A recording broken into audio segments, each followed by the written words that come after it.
السلام عليكم. خلصنا السوبر، والاهلي خلص احتفالاته، والزمالك بدأ في التبريرات. يعني اغلب مشجعين الزمالك واغلب محللين الزملكاويه واغلب اللعيبه السابقين كلهم بيتكلموا على نقطه التحكيم. حلو. حتى مرات عواد طلعت زاطت في الزيطه بقى، ومش عارف، وخلوها مبلوعه شويه، مش بالطريقه دي ومش عامله كده حبيبتي، هو انتي التحكيم ده هو اللي خلى جوزك يقف يتمسمر في الجون الاولاني؟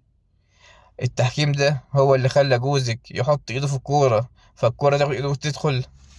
الجونين عواد شايل نسبة منهم، خصوصا التاني، خصوصا الجون التاني. الكورة في نص الجون وفي ايده، تمام. فالجون التاني بنسبة كبيرة جدا جدا غلطة عواد.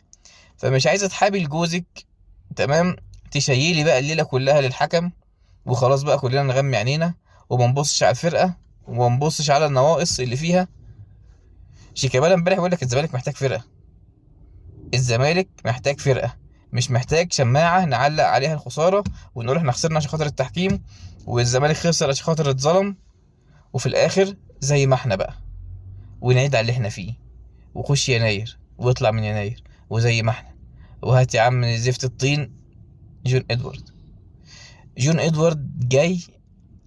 طب يا جدعان انتوا سألتوا عليه في فاركو الأول؟ سألتوا عليه جون ادوارد ده عمل ايه هناك؟ نجح في ايه هناك؟ نيل ايه؟ لا حول ولا قوة الا بالله. فالسكة اللي الناس دي واخداها هتغرق النادي اكتر ما هو غرقان. النادي دلوقتي محتاج ان هو يفوق، محتاجين كام لعيب سوبر، محتاجين نسد الديون اللي علينا، اللي مش هيجدد وعقده قرب يخلص يغور في 60 داهية، تمام. ونبدأ بقى نقف على رجلينا ونشوف النادي ده هيمشي ازاي. لكن اقعد اقول لا والله التحكيم ظلمني، لا والله مش عارف ايه، ليه؟ ما نشوف الاول كين اللي كان بيحصل. في غلطات كتير جدا في الملعب، في لعيبه ما تستاهلش تلبس تيشيرت الزمالك زي ما شيكا قال، وكلامه فعلا صح. في لعيبه ما تستاهلش تلبس تيشيرت الزمالك، في لعيبه ما ينفعش تكون موجوده. فما جيش احمل كل ده للتحكيم، واحنا اتظلمنا والمؤامره ومش عارف ايه، وفي الاخر زي ما احنا كلكم زي الفل. طب في الاخر هنصلح حاجه؟ لا مش هنصلح. عشان حاجه تتصلح لازم تحط ايدك الاول على الغلط، تحط ايدك الاول على الغلط وبعد كده تبدا تصلح. فالفكره كلها مش تحكيم، انت محتاج طقم لعيبه، طقم اداري، طقم فني، طقم لبس.